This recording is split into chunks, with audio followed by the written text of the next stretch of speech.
I'm always giving you parenting advice. Today, 10 things you should never say to your child.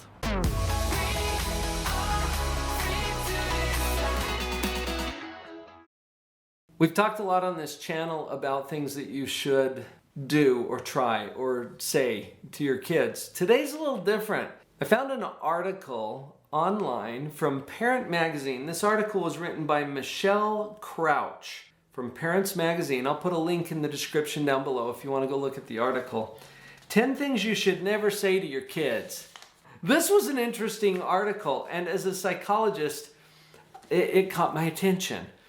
Now, hopefully you're already aware of the obvious ones, okay? Like saying, oh, she's the cute one. Oh, really? Be careful with that one, right? Or he's the smart one, or she's the athletic one. Putting these labels on our kids doesn't help. Just wait till your father gets home. Do you remember that one?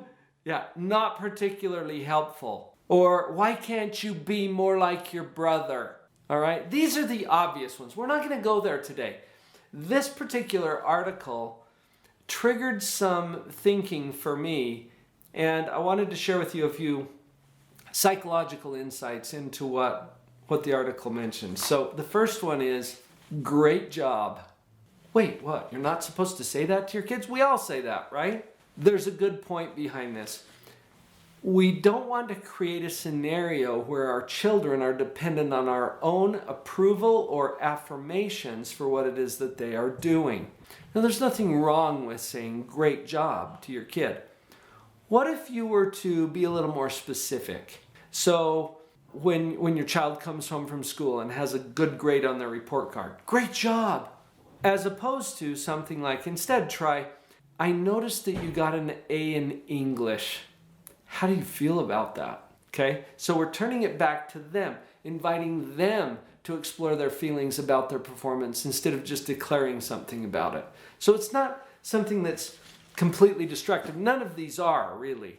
But there are little subtle things that I think are helpful to look at. Here's the second one. Practice makes perfect. Have you ever heard that from your parents when you were learning how to play the piano or learning a new skill? Now, that's a common phrase, not particularly helpful to say to our kids. Why? Because they're already working hard on things and they never get it perfect, do they? Do you? Does practice really make perfect? You know what? It's probably more accurate to say practice makes more permanent because whatever we practice, we get better at. But it's not necessarily adaptive. You could practice being in a negative mood, for example, and you're going to get better at being in a negative mood. So instead, what if we were to talk to our kids in a way that affirms their efforts and helps them to understand that the more I work on something, the better I'm likely to get at it. And let's just leave the perfection standard out of it. I think that's the thing that spoils it.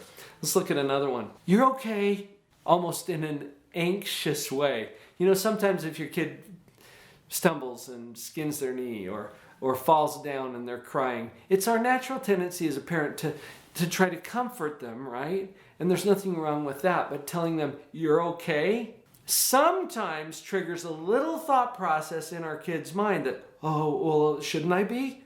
Is there some reason why you're silent?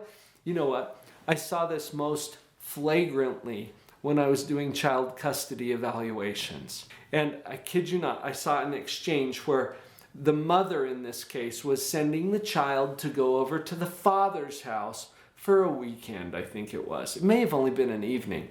But as she was preparing the child to leave, she kept saying, now you're okay. You're going to be okay. It's going to be all right. You're going to be safe. The kid is going nuts because of mom's anxiety. Do you see this? So instead of saying you're okay, notice that when your child is hurt, yeah, of course they're okay. You know that. But throwing that in their face right in the moment probably isn't the most helpful thing. What if you were to just comfort them and show some empathy? Whereas you're holding them, you say, oh, you skinned your knee. That hurts, doesn't it? Yeah, it hurts. Of course it hurts. So, again, not a really destructive thing to say. It's something that we commonly do, but just think about some of the implications. Let's go to the next one. Number 4, hurry up. All right, this is kind of obvious because of the pressure that it creates. What if instead you were to join your child in the process of getting ready to go somewhere? Let's hurry. Do you see how that feels a little bit different? And we're going to phrase it in a positive way. Here's number 5. I'm on a diet. Okay, parents sometimes allow their own issues to bubble over and affect their children, and they don't even realize that they're doing it. If mom or dad is so self-conscious about their appearance or their weight or whatever, and they're constantly commenting, oh, this dress makes me look fat, or I just can't play basketball like I used to because I'm so overweight, or I'm on a diet, all right? The child tunes into that and they notice it. Again, let's phrase this in terms of what it is that we want and bring out the positive aspects of it. Something like, let's eat healthy so that we'll have energy and we'll feel good. Okay? You can address the same things without bringing your own pathology into it. I know, that stings a little sometimes. Let's go on to number 6. We can't afford that. Now, I'm a big advocate for teaching kids about finances and how to live within their means. When we say we can't afford that, and it's something that the child wants, it creates a whole different feel for that child than if you were to say, you know what, sweetie, that would be a really neat thing to get. And we are saving up right now for this other thing that we really want. Maybe it's a family vacation, maybe it's groceries, right? It can be that basic sometimes. But instead redirecting them from, oh, you can't have that because we can't afford it, to we're saving our money for this thing, which teaches a real world principle that you can't spend it on this and that. And that's going to help them to learn some things about finance. But here's an even more powerful way. What if we were to change we can't afford it, we can't do it, we don't have time for it, to how could we afford that? Imagine yourself having that conversation with your teenager, for example. Wow, that looks really interesting. How do you think we could afford that? Now we're inviting the mind to do a little thinking, right? Instead of just resisting. Let's go to the next one. Number 7, don't talk to strangers. All right, there's some clear rationale behind this one because you want to keep your kids safe. What if instead we were to help them to be more discerning about who to talk to? Okay, what if your child gets lost sometime and they're not around you or anyone else that they know? That means everyone is a stranger. If they've got it in their mind, don't talk to strangers, then they're on their own, aren't they?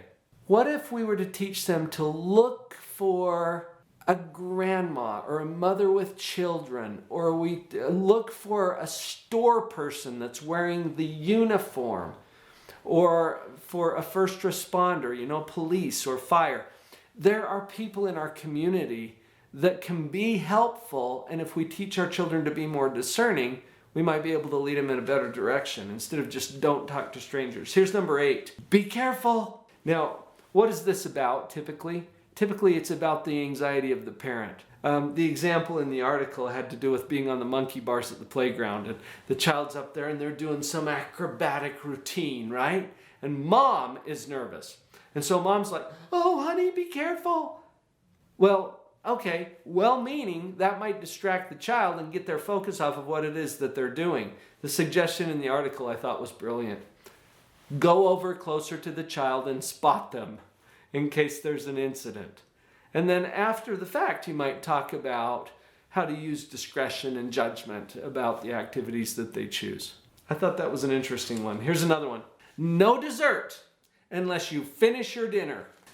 This falls into a category for me about positivity and negativity, which will totally surprise you guys because I'm the positivity shrink, right? What if instead of saying no dessert, we say you can have dessert after your dinner is finished? Or we all eat dessert once dinner is finished. Okay, see, framing it in a positive way just makes all the difference. There's one more from the article. Let me help. All right, now as well-intentioned as that is, a lot of times our kids are working on something that they don't have the same level of skill and dexterity that we do. So they're stacking something up, for example, or they're doing a puzzle, and we want to jump in and say, well, let me help you with that, right? Just before they were about to get it. Give them some time. Let them develop their little skills and back off sometimes. I think it was interesting to go through this list and see some of the things that they're saying that you should never say to your kids, but because they're things that we always say, right? A little bit of thought about adjustments, minor adjustments. And along those lines, you know, if you're flying an airplane, for example, and you get just 1 degree off course, after 500 miles, you're way off course. So you make a course correction. And that's what we're talking about here. These are not way off, these things that I read to you today, things to never say to your kids. Well, what if we make little course corrections in the things that we commonly say to our kids? Could that create some better outcomes? I think it might.